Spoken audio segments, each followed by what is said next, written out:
आज हम डिस्कस करने वाले हैं how to reduce home loan burden. जी हाँ दोस्तों, होम लोन एक ऐसी चीज़ है जो हर एक को लेनी होती है जीवन में एक बार, और जिसके चलते आपको 10, 15, 20 साल तक उसका जो ईएमआई है वो पे करना होता है। लेकिन उसका कभी कभी क्या हो जाता है कि उसकी जो अमाउंट 50% हो जाती है। इसी वजह से ये थोड़ा बर्डन सा हो जाता है। तो उस बर्डन को अगर कम करना है तो उसके लिए क्या क्या चीज़ें हैं, ये मैथमेटिकल एक्सप्रेशन, मैथमेटिकल कैलकुलेशन के थ्रू मैं आपको यहाँ पे समझाने वाला हूँ कि अगर आप होम लोन को जो भी तरीके मैं बता रहा हूँ उसको यूज करके अगर कम करते हो तो आपका जो इंटरेस्ट का पोर्शन है बहुत ज़्यादा कम हो सकता है, और जिसका बेनिफिट आपको मिल सकता है। तो अगर आपने अभी तक मेरे चैनल को सब्सक्राइब नहीं किया है तो जरूर सब्सक्राइब कीजिएगा और इस बेल आइकन को प्रेस कीजिएगा।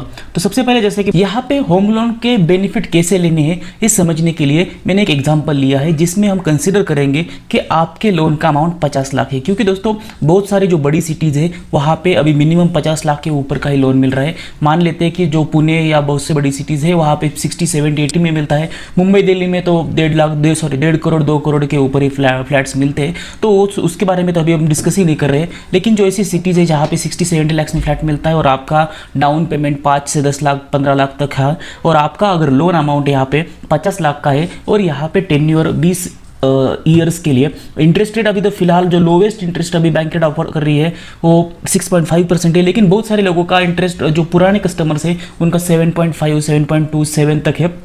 तो ऑन एन एवरेज यहाँ पे कंसिडर की जाए तो 7% का इंटरेस्ट रेट हम मान के चलते हैं। अगर 7% का इंटरेस्ट रेट है, 50 लाख का लो आपका प्रिंसिपल अमाउंट है, और यहाँ पे सबसे इंपॉर्टेंट चीज़ है power of compounding in reverse direction. यानी कि दोस्तों अगर आपका 50 लाख का लोन है और टेन्योर 10 साल का है तो आपका EMI 58,054 रुपीज़ होगा, और जो इंटरेस्ट आप पे कर रहे हो वो 19,66,000 रहेगा। और जो टोटल इंटरेस्ट का आपका प्रिंसिपल के साथ अगर परसेंटेज निकाला जाए तो 39.33% होता है।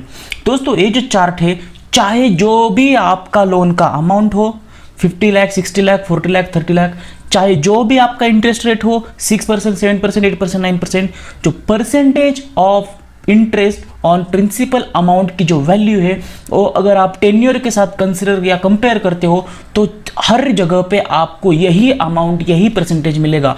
तो दोस्तों जो होम लोन का आप कैलकुलेशन फॉर्मूला देखोगे वो बहुत तरीके से आपको समझना होगा।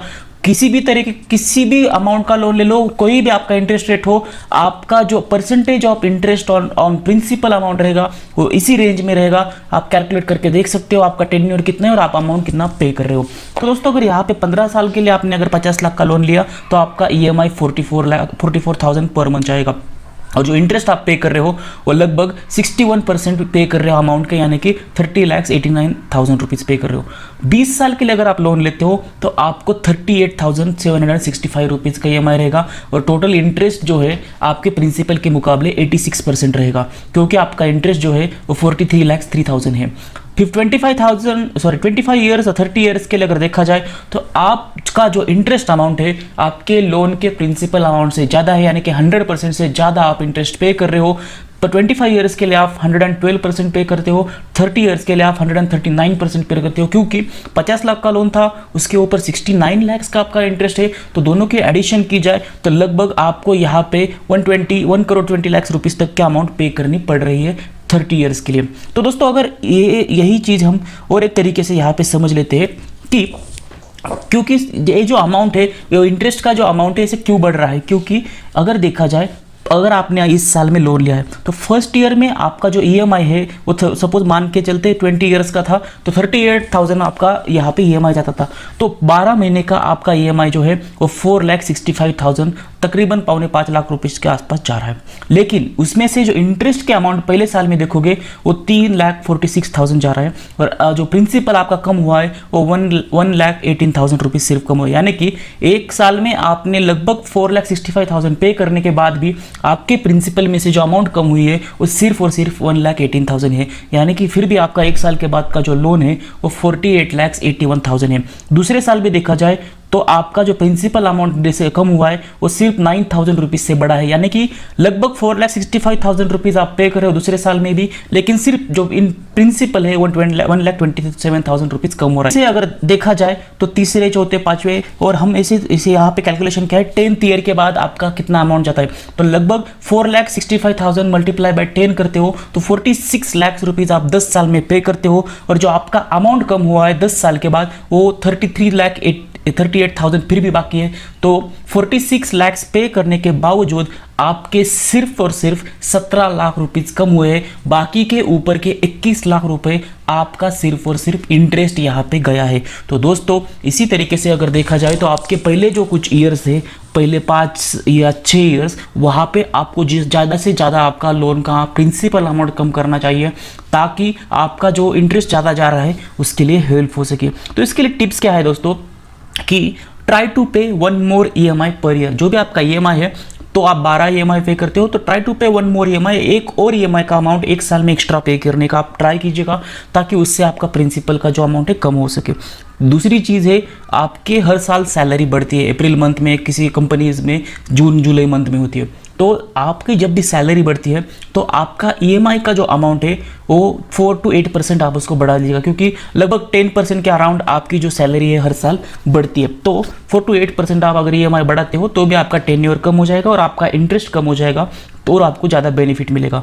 और आप you can do both things together, यानी कि एक EMI भी बढ़ाओ और साथ ही साथ आप जो है 4 to 8% हर साल उसको बढ़ाओ। दूसरा और एक बात है कि अगर आपका अभी फिलहाल अपने किसी प्राइवेट बैंक से लोन लिया हुआ है, उसका इंटरेस्ट रेट ज़्यादा जा रहा है, तो आप कोई नेशनलाइज बैंक में जाके वहाँ पे इंक्वायरी कर सकते हो, और जहाँ पे आप बेस्ट इंटरेस्ट रेट पे लोन मिल रहा है तो आप वहाँ से रीफाइनेंस करवा सकते हो।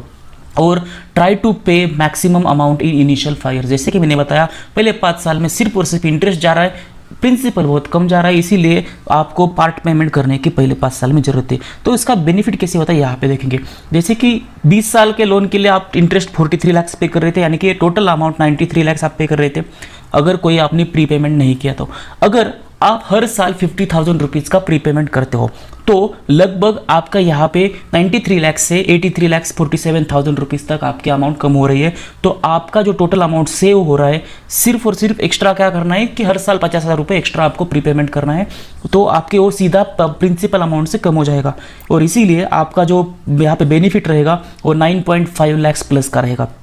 उसके बाद अगर आपके पास थोड़े ज़्यादा पैसे आते हैं तो आप 1 लाख रुपीज़ का अगर प्रीपेमेंट करते हो तो आपका जो सेविंग रहेगा वो लगभग 15 लाख रुपीज़ का रहेगा, क्योंकि एट दी एंड आपका प्रिंसिपल प्लस इंटरेस्ट मिला के जो अमाउंट जा रहा है वो 77,44,000 रुपीज़ का यहाँ पे जा रहा है।